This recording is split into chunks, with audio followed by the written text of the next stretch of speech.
In Rhode Island, it's unclear if it ever happened, but biting off someone's limb will land you in prison for 1 to 20 years. Alrighty then.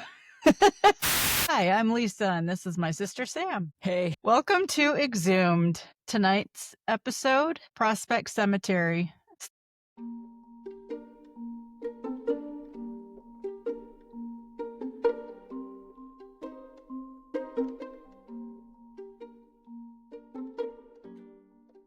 So I wrote this like a book report like over a year ago. And we're just now getting around to fixing this episode. Yeah. So bear with me because I'm just going to read this. And I have a ghost story attached to it also. Dark history, grave robbing. And that's right. Yeah. And a ghost story. So I was excited about this one. So let's get started. Prospect Cemetery was Denver, Colorado's first cemetery. It was 160 acres large, established in 1858 by General William Larimer after he established the city of Denver itself. Larimer intended it to be a well-respected burial ground. However, that ended up not being the case. The cemetery quickly gained nicknames such as Old Boneyard and Boot Hill because of undesirables being buried there. The first man to be buried there was Abraham K. in 1859. He died of a lung infection, but the rumor was that he was hung for murder, just to make the story more interesting. The second to be buried was a double grave, actually. A Hungarian immigrant named John Stoffel came to Denver to settle a dispute with his brother-in-law over some gold dust they had prospected together. In April of 1859, he shot his brother-in-law. And 2 days later, with an audience of about 1,000 people, he was hanged, and he and his brother-in-law were buried in the same grave on the edge of Prospect Cemetery. The third was in 1860, when a professional gambler, an Irishman named Jack O'Neill, was shot outside a saloon. He was arguing with a more or less respected man named Rooker and challenged him to a fight with Bowie knives in one of the back rooms. Rooker said no. So O'Neill started to question Rooker's heritage and say things about his family. Basically, you're a coward and so is your whole family and blah, blah, blah. A few days later, Rooker saw O'Neill walking past the Western Saloon and shot him right there in the entranceway. This gave the cemetery its third nickname, Jack O'Neill's Ranch. The outermost edge of the cemetery ended up being full of bodies of outlaws, paupers, and vagrants. Being the only cemetery in the city as of yet, where else were they going to go? Much of the cemetery just ended up being the burial site for the poor, criminal, and diseased, except for certain organizations and ethnic groups who had their own sections over time for the dead. Eventually, there were sections for organizations like Society of Masons, Grand Army of Republic Jews, the Roman Catholic Society. The Chinese had a burial site that was in a further away section near the paupers' graves. By this time, there were other cemeteries nearby in which the more respected and higher class and influential people were buried. Over time, Larimer left Denver, and an aspiring caretaker named John Wally took over the cemetery, and the land was decreed federal land by Congress and sold for $200 in 1872 to the city of Denver under the condition that it remain a cemetery. By the early-ish 1800s, the city had been beautified and become rather prestigious, but in 1880 or so, the cemetery had gone to shit. Wally did a really bad job taking care of it. Even though the designated organizations, they kept up their sections, the rest of it just kind of went to hell. There were overgrown weeds, headstones were toppled, graves vandalized, homesteaders just set up camp on the property, and even cattle were allowed to graze on the land. It was an eyesore. There was even a hospital built on the land in 1881, just south of the Jewish burial for the disabled, elderly, and people with infectious disease like smallpox. This was a place patients were just dumped and left to die, and they called it a pest house. I don't like that they called it a pest house. But if you think about it, I thought about this. A pest house did not mean that these people that were going into the hospital were pests. If you think about, okay, pestilence, sickness. Okay, instead of bugs. You think of bugs when you think of pests? Pest control, bugs. Well, yeah. But when they're talking about the types of people that were put in this hospital and they were just kind of left there to die and they called it a pest house, I'm thinking that people viewed these sick people as pests and just put them away to forget about them. And so I thought that was really rude. I didn't like that at all, that they called it that. It sounds rude. It does. But then I started thinking about it and I'm like, pest is pestilence, that's sickness. And I think that's what they meant. I did not look that up. I'm pretty sure I'm right. It makes sense. In this pest house, when the patients died, they would be buried in mass graves behind the hospital in a potter's field. What's a potter's field? It's just a big open field full of paupers' graves. I thought you said potters. Okay, okay. I get No, it. potters. It's a potter's field. They call it a potter's field, and it's just full of paupers' graves. Just mass graves. So in 1890, real estate developers convinced Colorado Senator Teller to authorize the conversion of the unused cemetery into parkland, renaming it Congress Park. We're getting closer to what this turned into. The families were given 90 days to claim their dead and to move them to other places. The 40-acre Catholic section was sold to the Archdiocese and was renamed Mount Calvary Cemetery. The Chinese section was given to a large Chinese population in Denver, and most of the bodies were transferred back to their homeland. After all the bodies were claimed and moved by families and organizations, what was left were the unclaimed bodies of vagrants, criminals, and paupers. So in 1893, caretaker E.P. McGovern was hired to dig up the rest, put them in fresh coffins, and relocate them to Riverside Cemetery, earning $1.90 per coffin. This is where it gets fucked up. We did the math on that before. We did the math on that. It was like $1,000 per. Could be wrong. $1.90 in 1883 or 1893 would be about $35 today. And then he was able to do so many and got about $1,000 in today's money. Yeah, we'll I'll get take that to it. job. We'll get to it. At first, he did this in an orderly fashion with an audience of onlookers and reporters. But after a few days, when his audience was undoubtedly gone, he thought of a scheme to earn himself more money. He began to cut up the bodies so that one body would basically fit inside 3 smaller coffins, only 1 foot by 3.5 feet long, earning him 3 times the profit per body. Okay. He had how many did he have? How many bodies did he have to dig up? 3,000 bodies. He had 3,000 bodies still to dig up, right? At $1.90 a body times 3. In today's money, that would have earned him roughly $630,000. Okay, I'll do that. Yeah. I don't care what new friends I bring home. They can hang out with me. Think about how disgusting that is, though. No, yeah, I know.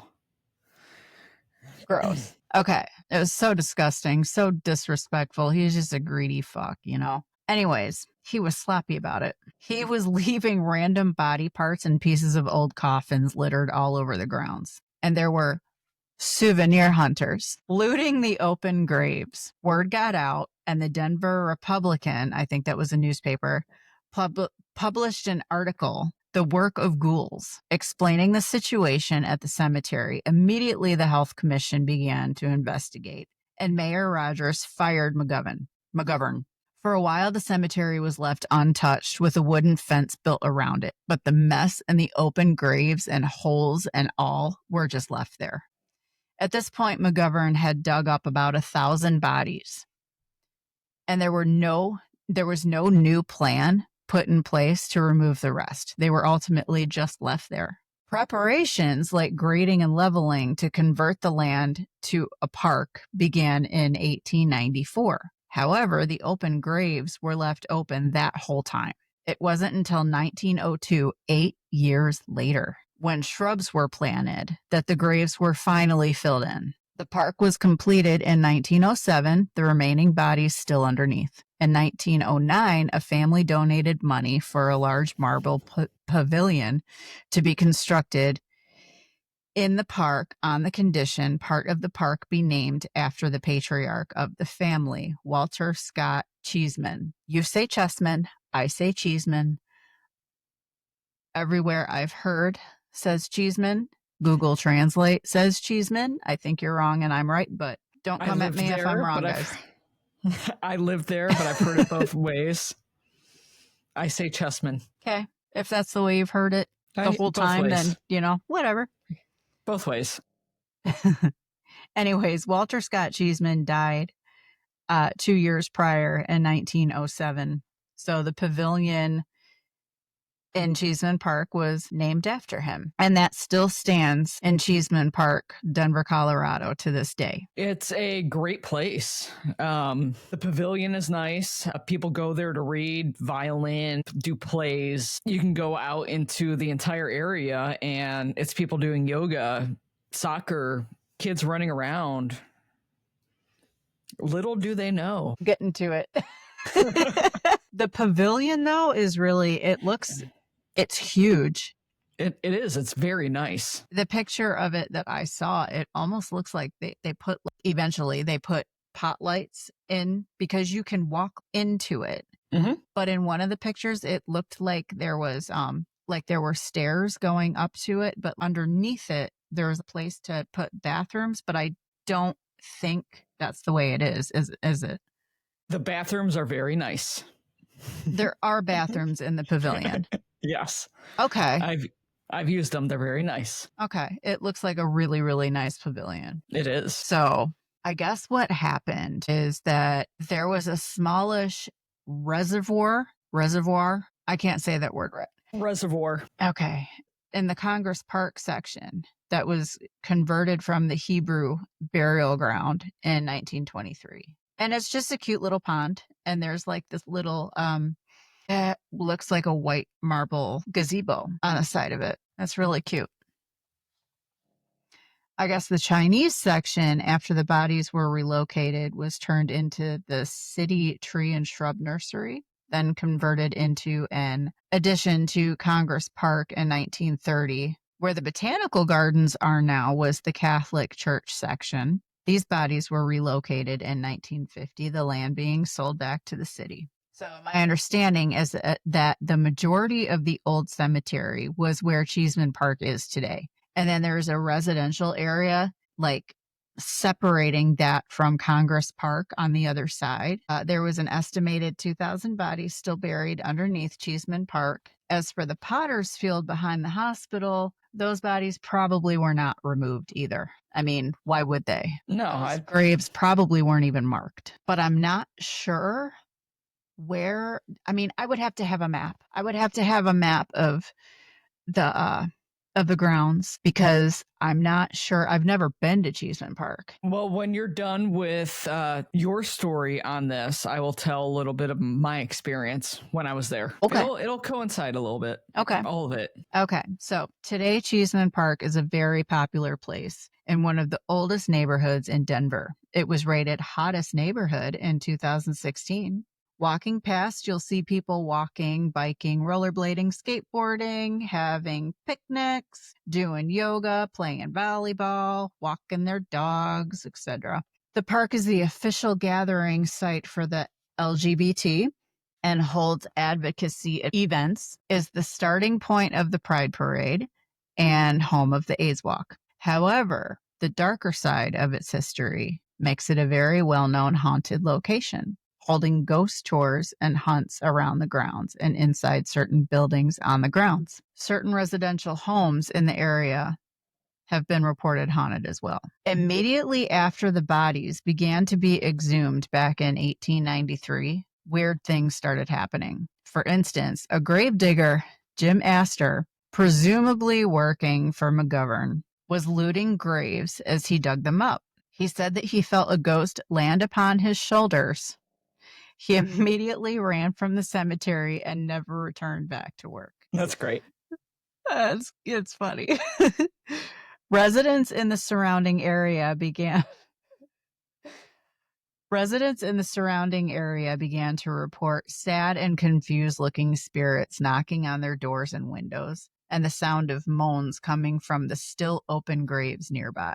There were people living there. They were converting it in that whole time, remember, for 8 years. Those graves stayed open with the bodies still in them. Just a hole. Oh, wow. Today, paranormal activity is still reported. Visitors are oftentimes overcome with unexplainable sadness and dread, while others report the sounds of whispers and moans from the fields where the open graves were filled in. It is said that you may spot children playing in the park at night before vanishing, and a woman singing to herself before also vanishing. On moonlit nights, it's said that you can see the outline of some of the graves. Strange, shadowy, misty figures are said to wander the grounds. Legend says that if you lay down in the grass, it feels difficult to sit back up again because it feels like an unseen force is holding you down. I want to try that. I want to go there just to lay in the grass. I've never heard of that. See what it feels like. Yep. I mean, I can tell you what it looks like. Well, let me tell this ghost story first. Please. Now the ghost story of Slackjaw of Cheesman Park. This was written by Lee Cook. Slackjaw? His name was Slackjaw. Lee Cook, the guy who experienced this and wrote the story, dubbed him Slackjaw. Okay. He says, I live and work only blocks from the infamous Cheesman Park in Denver, Colorado. I've heard stories of its haunted nature, but never thought much of it until lately. One night, my friend Ruben and I decided to take a walk through the park. We walked across the south lawn to the pavilion, where several skateboarders were jumping on the sides of the old fountain, and other people were walking about. We talked about work and other mundane things as we strolled away from the old pavilion to the rose gardens, where there is a natural maze of huge rose bushes. I heard a rattling chain behind us and said, Ruben, did you hear that? As I looked around, he replied that he didn't hear anything. There, I heard it again, I said, as I heard the chain jingling. Still, he didn't hear it, and we could see no one. Continuing our stroll, we moved toward the middle of a big field, which was more open, and sat in the cool grass to smoke a cigarette. Moments later, we were surprised to see a kid riding a bicycle with a chain dangling from his pocket,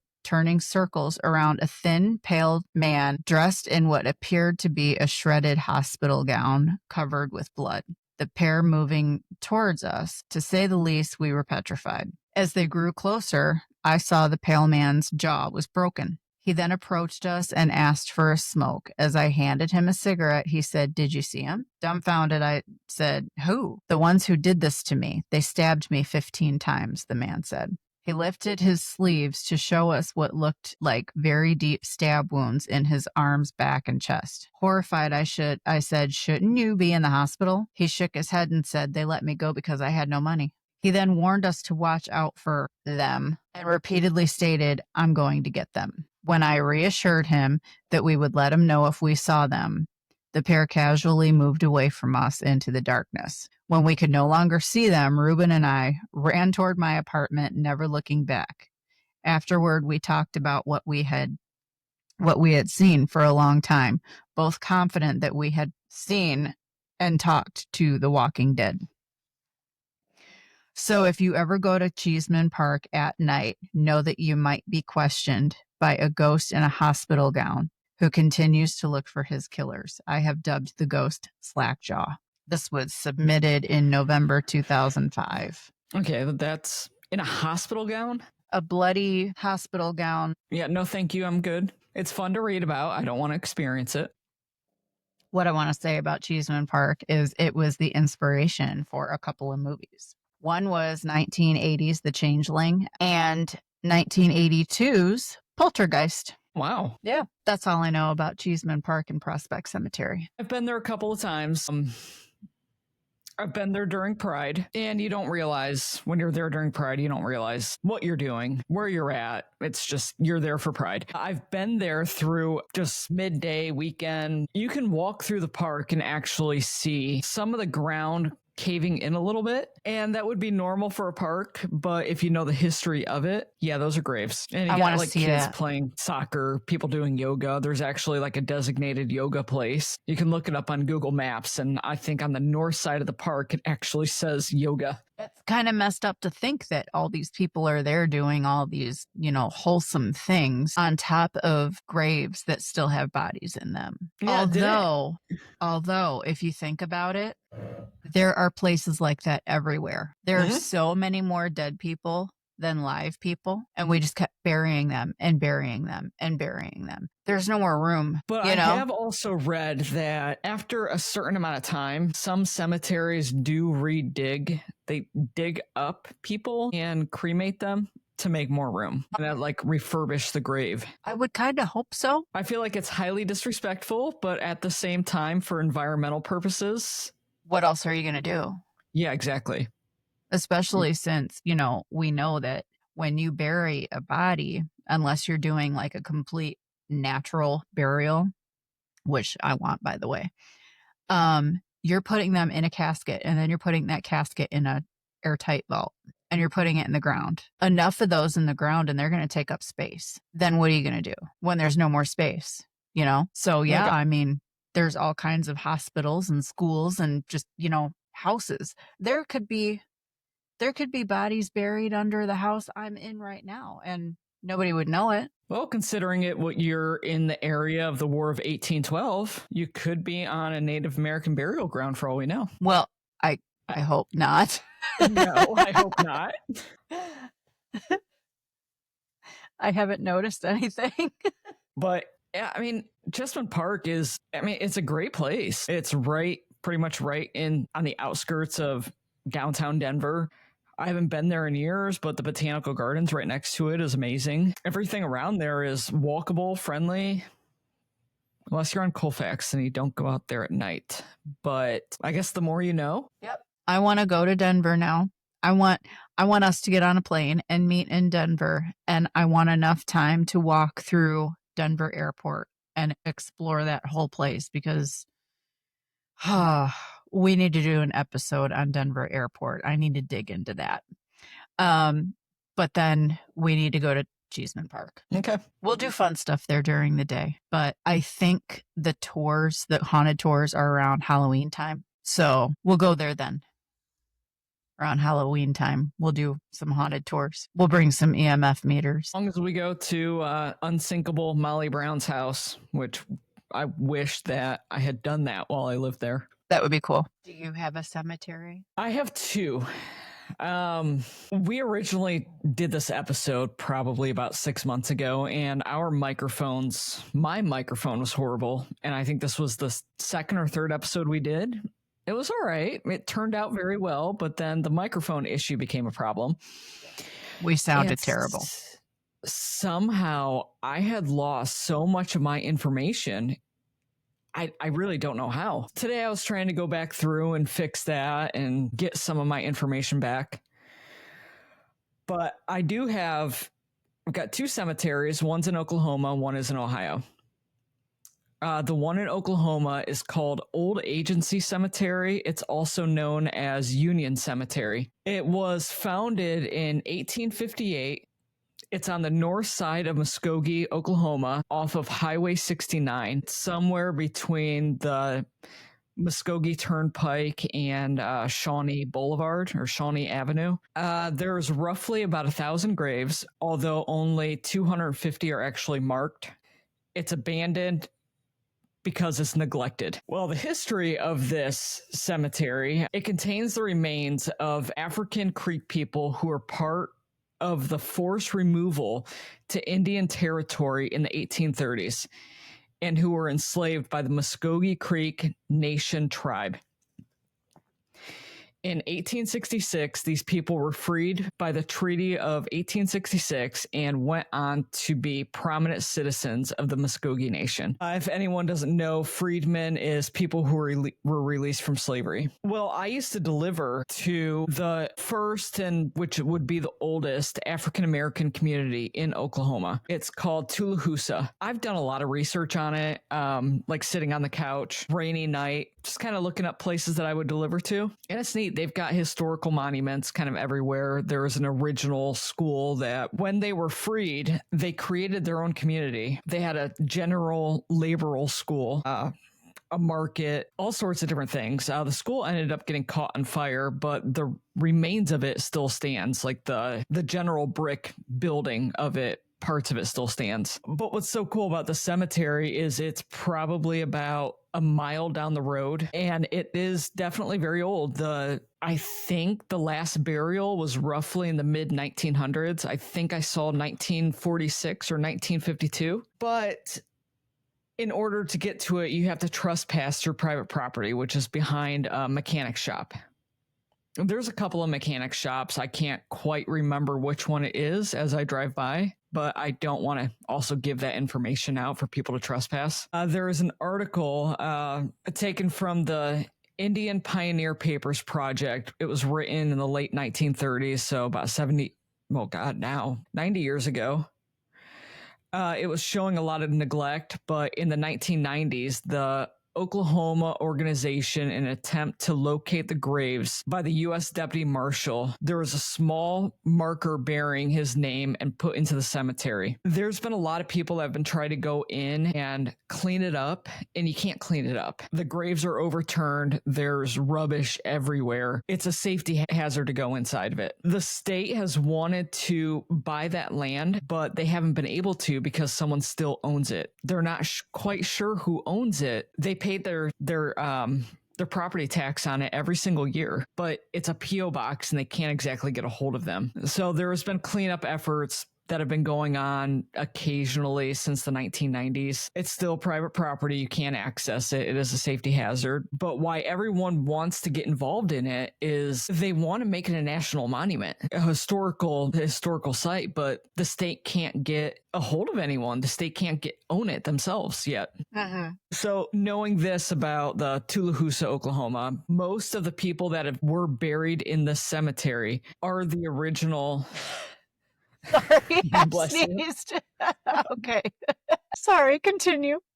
It's the people that are buried in the cemetery are the original founders of the first freed African-American city or town in Oklahoma. And that's where most of them are buried. So it's kind of sad. There's roughly about 1,000 people buried in it, and only there's 250 graves that are marked, but you can't access it because it's so overgrown and neglected. And they're trying to make efforts to clean it up. Clean it up and honor these people buried there. Yeah, make it a national historical site. Like, I've tried to get on Google Maps so many times and look it up, but it's not. If you know 100% where it's at, you can find it on the, I don't know, not Terrian, but the satellite part of Google Maps, but it's not listed. While you were talking about Cheesman Park, I was trying to find it and to be able to pinpoint exactly where it's at, and I can't. I know the stretch of road, but it's only about a 2-mile stretch. It could be in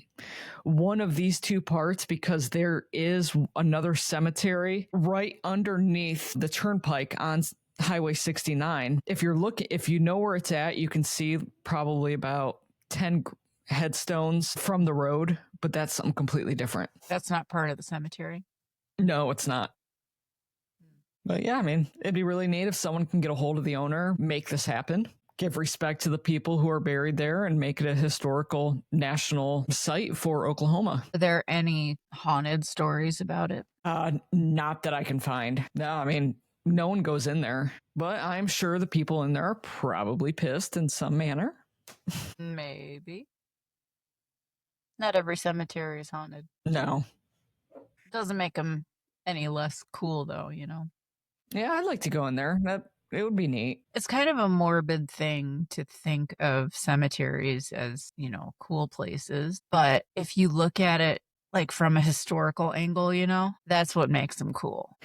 It's seeing the dates, seeing the structures that represent the lives that once lived in remembrance, how long that they have been there for, and how a lot of cemeteries are, the landscape itself is usually amazing. Yeah. It's a peaceful place. Well, the next one that I have, let's go back home. I feel like every episode is going back to Toledo, Ohio. Have you ever heard of the Toledo State Hospital? I don't think so. Well, it is, oh God, where is it at? It's along Arlington and Burned Road in Toledo, Ohio. It was built in 1888, closed down in 1973, but it was demolished in 1981. It was what it says. It's Toledo Asylum for the Insane, also known as Toledo State Hospital. I believe the address is roughly 2200 Arlington Road, or that could also be the address of Bowser High School. But there is a high school that is on the cemetery grounds. Well, Toledo State Hospital was for the criminally insane, and people were admitted with mild to severe forms of mental illness and a variety of development, medical, and neurological conditions, as well as addictions, injuries, and old age. It was originally built to house 650 people. By the 1950s, its campus had grown to accommodate over 3,000. Growing access to new medications and treatment began a gradual decline in the patient population. So medicine advanced and there was less people. Eventually, most of the buildings were razed as the hospital's property was transferred, later becoming the site of Medical College of Ohio, or MCO. But I believe it's named something now. What is it named? UTMC. Yes. This transfer included the 2 state hospital cemeteries, which documented burials of roughly 1,994 persons. Toledo State Hospital's new cemetery opened in 1922 when Old Cemetery, located a half a mile to the northeast, reaches capacity. Okay, so. Okay.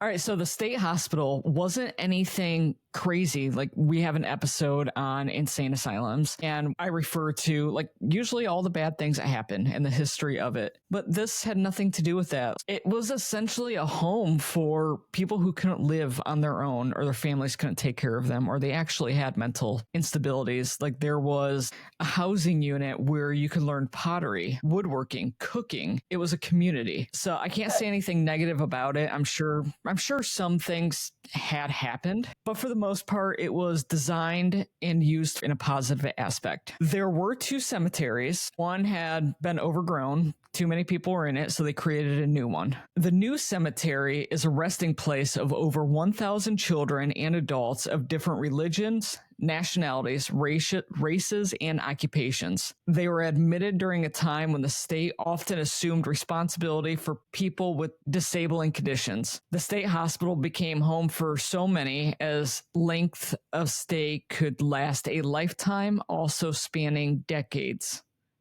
So it was short term or for the rest of your life. Patients, okay, so a lot of the people that were buried here were either at the family's request because they did not want to take responsibility for them. In most states and cities, a lot of unclaimed persons who pass away, the state will bury them for them, usually in some type of unmarked grave, but it's numbered. Sad. Well, the burials ended in 1973, but both of the cemeteries have pretty much been forgotten for, and there have been efforts to reclaim the place of burial. So you go out there and there is like a 6 to 8 inch wide stone, probably about 3 or 4 inches, 6 inches long, about 4 inches wide, and there will be a number on it.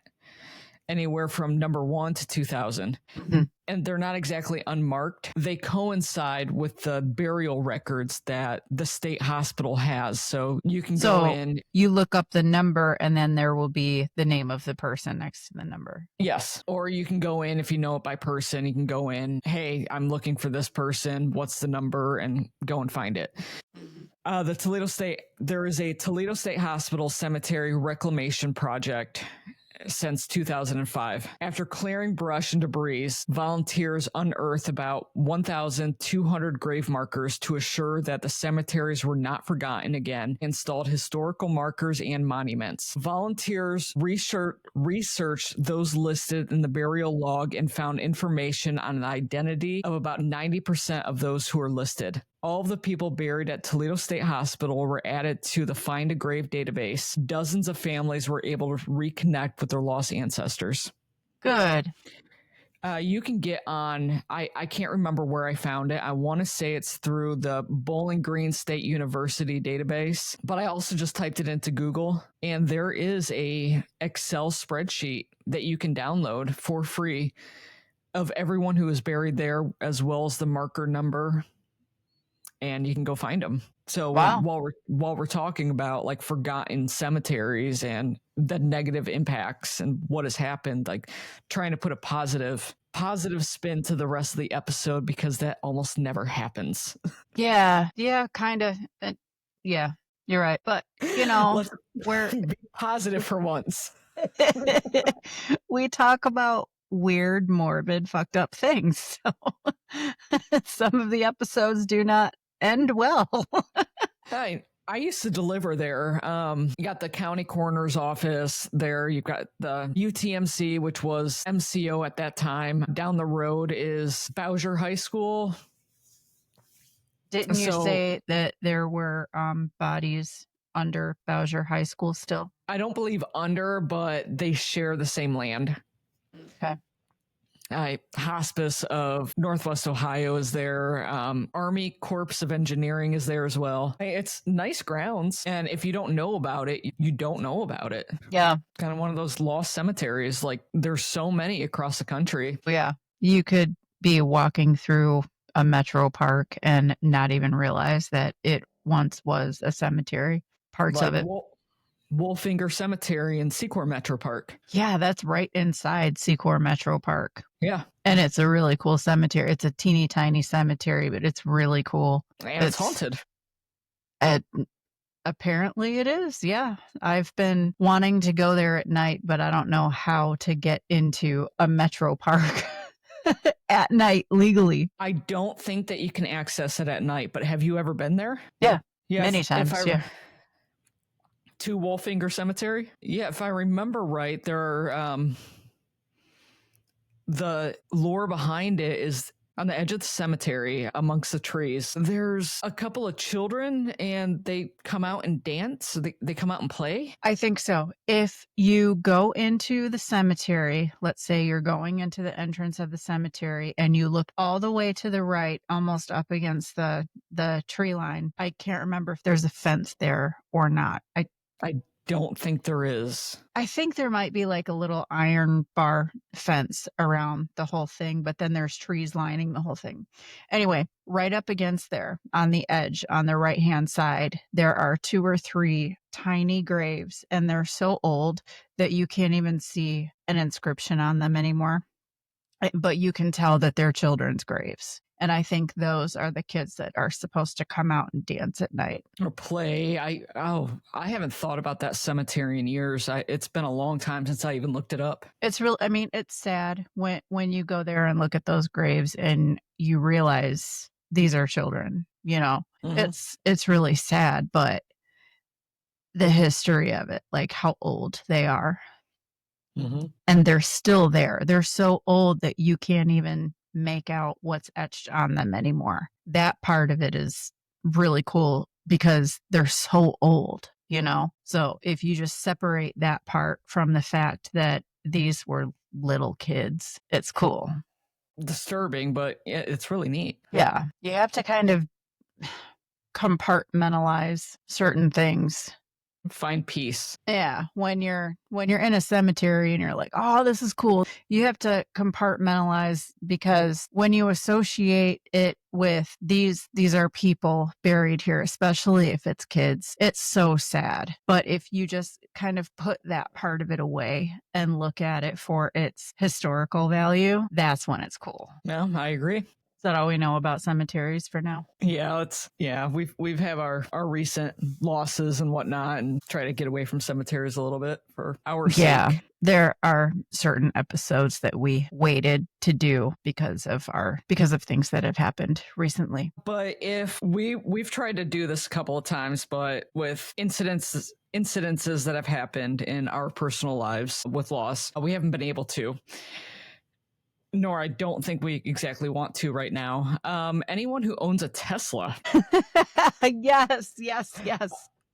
Apparently, you can go through a cemetery and see people walking around on like the big screen on the dashboard. I've seen so many different videos on this. You can look up around you, no one's walking around, but then you look up on the screen and you just see movement everywhere. I just want to know if that's real, and I want to hear your experiences with it because we have yet to do it. We have access to a Tesla and we want to take it out. But we can't. With respect, we can't right now. Yeah, out of respect, we can't. And seeing that I'm in Ohio and you're in Oklahoma, it'll be a while before we can get together and do that.